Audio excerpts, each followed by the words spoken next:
Now for our story. There was an atmosphere of gaiety about the Brown Palace Hotel in Wakefield this evening. The new supper club, of which Lily Devon was to be hostess and entertainer, had just opened. From the veranda, where she stood talking with David Bowman, Lily could see the couples dancing. They were having a good time, she told herself. The club looked like a success. At a table close to the dance floor, Randy Lane sat watching his mother dancing with Angus McKillop, the attorney. The lanky Scotsman danced with surprising grace, Randy thought. And, of course, his mother was as light on her feet as a young girl. But now, the music stops, and Angus guides Aunt Mary back to her table, seats her, and leaves with an old-fashioned bow. McKillop never wastes a word, does he? No, indeed. Angus never says two words if one will do as well. And if you can manage it without so much as wasting a breath, he's that much happier. Well, he's no slouch as a dancer, anyway. You make a very nice couple, Mom. I enjoy dancing with a good dancer, and Angus is. I'm so glad everything's going well, Randy. Doesn't the place look beautiful? Mm-hmm. Amazing what a difference a little paint makes. I knew Lily had a knack, but she's done wonders with this place. You'd never recognize it. No. And by the way, that was a very cute speech you made a while ago. Oh, Randy. I'm no speech maker, but when Lily asked me to say a few words, I didn't want to turn her down. Well, you did a wonderful job. You should have seen Peggy's face. Was she impressed? And surprised. I don't wonder. I'm sure Peggy never thought me capable of such a thing. To tell the truth, I was a little nervous. Well, it didn't show. As a matter of fact, Peggy is not the only one proud of you. Count me in, too. Thanks, son. Don't Peggy and Bill seem to be having a good time now? Mm-hmm. I don't believe they've missed a dance. And have you noticed Mario and Carla? They're as happy as children. Yeah. They wandered past here a minute ago, hand in hand, like two kids at a party. It does my heart so much good to see them like that. Frankly, Randy, I was rather worried about that situation. I've never known anyone as jealous as Mario. Mm-hmm. But thank heaven it all blew over. Thanks to you, it did, you mean. Well, Randy, basically, Mario is a sincere, honest young man.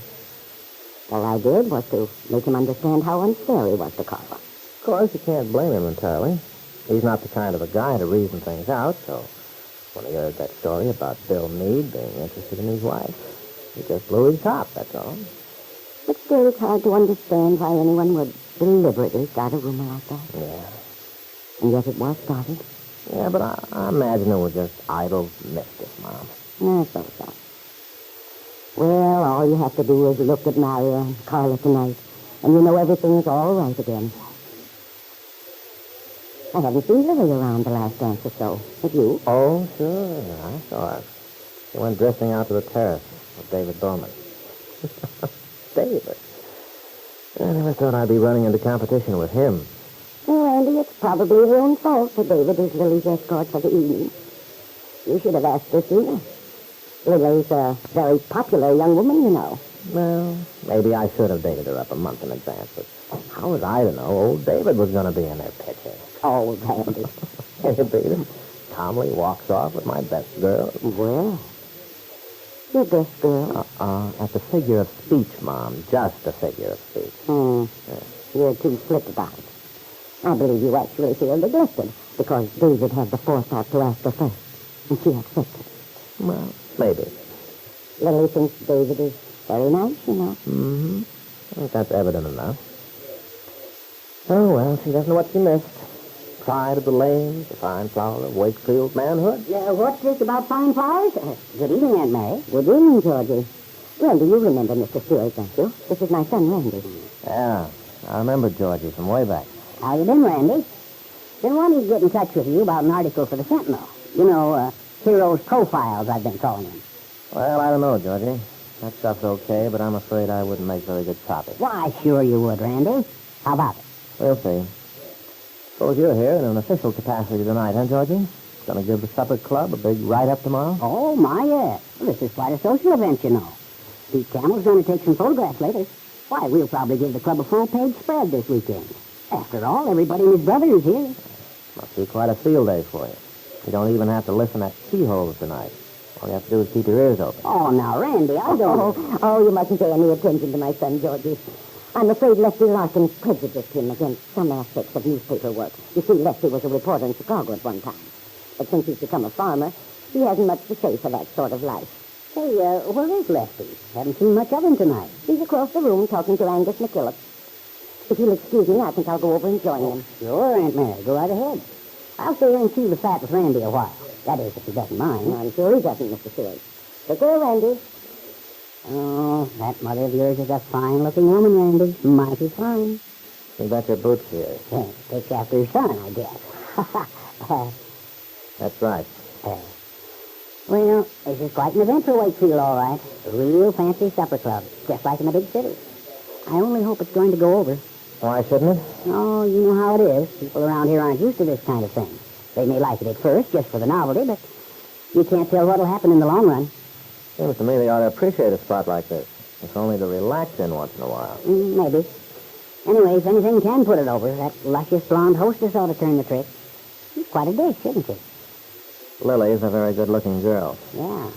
Well, I guess they have to be in those burlesque houses. Maybe you didn't know this, but the fact is, this Lily Devon used to be an entertainer in one of those places. Says who? Well, nobody in particular. Just something I heard. You did. What about it? Well, nothing. It don't mean anything to me. Just another little news item? Uh-huh.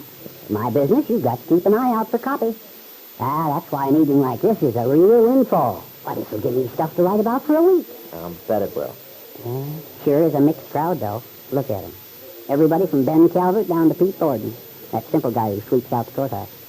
And then again, there's Evelyn, the waitress at the drugstore, and right at the next table, Mrs. Ben Calvert. Of course, I always take a guess is Miss Ward, even if she is Miss Calvert now.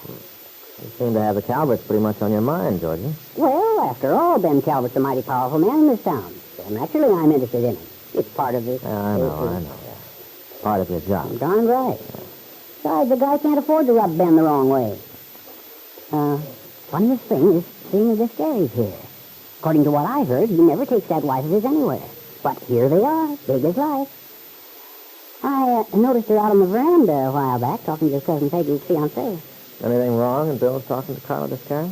Well, I guess it all depends on how you look at things, Randy.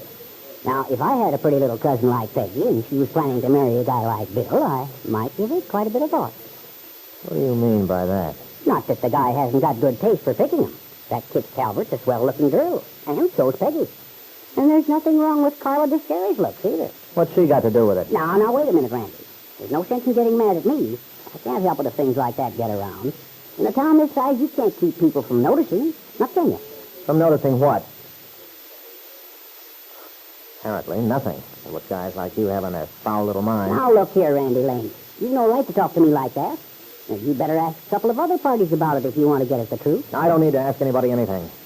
Something just dawned on me. I should have thought of it sooner. You're the guy who started that nasty rumor about Bill Meade and Carla Descari. I should have known. And now that I... Now, wait a minute.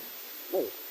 I did no such thing. I had nothing whatever to do with that story, so don't you get tough with me. You're the only gossip monger in this town capable of starting a mean, dirty lie like that. Making it up out of nothing, so that you could get some attention. That's not so, I tell you. You ask anybody at Smitty's. Why, it's common knowledge. Just go ahead and ask them if you don't believe me. There was a ring of truth in Georgie's denial, a sound of injured innocence which made Randy hesitate. Yeah, Georgie sounded as if he were telling the truth for once. Perhaps Randy thought he'd been wrong. Perhaps Georgie hadn't been the person who actually created the falsehood and launched it into the cool, lazy atmosphere of Smitty's pool hall, where it was bound to flourish. But if Georgie Stewart wasn't responsible, Randy asked himself, then who was?